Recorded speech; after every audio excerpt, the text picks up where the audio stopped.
3 membres du gouvernement étaient à cette conférence de presse, les ministres de la Défense, celui de la Réconciliation nationale et le porte-parole du gouvernement.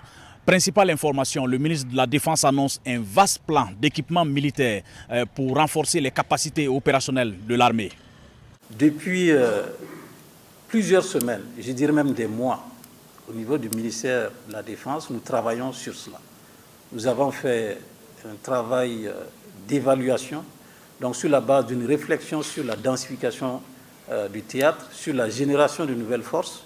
Et donc, nous avons un plan qui est tout à fait clair, où l'ensemble des besoins capacitaires a été, j'allais dire, défini, soumis au gouvernement, qui est à pied d'œuvre pour mobiliser les ressources financières pour financer ce plan d'équipement.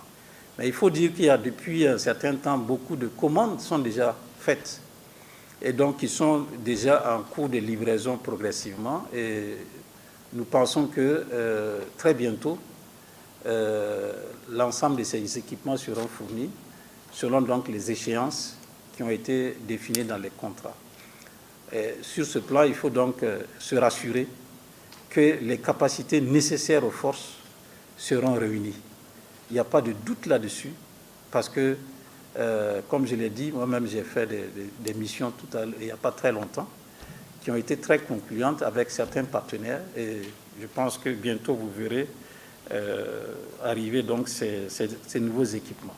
De son côté, le ministre de la Réconciliation nationale a fait savoir que des discussions sont en cours avec de présumés terroristes. Certains ont d'ailleurs commencé à déposer les armes, mais le ministre assure qu'il n'y a aucune contrepartie dans ces négociations.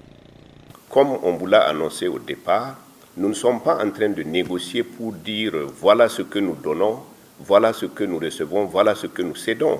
Nous demandons à des jeunes qui se sont engagés dans un cycle de violence et qui sont assez souvent dans l'impasse aujourd'hui, de revenir, de retrouver la paix et de travailler à retrouver un avenir plus serein pour eux-mêmes.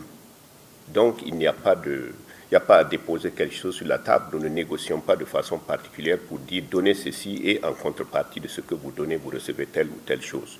Nous leur offrons la paix et un avenir beaucoup plus assuré que celui dans lequel ils s'étaient engagés. Le gouvernement a aussi annoncé l'organisation prochaine d'un forum national de la réconciliation. Le ministre de la Défense a demandé le soutien de tous les Burkinabés à rester mobilisés et à faire confiance à l'armée pour faire face à cette insécurité.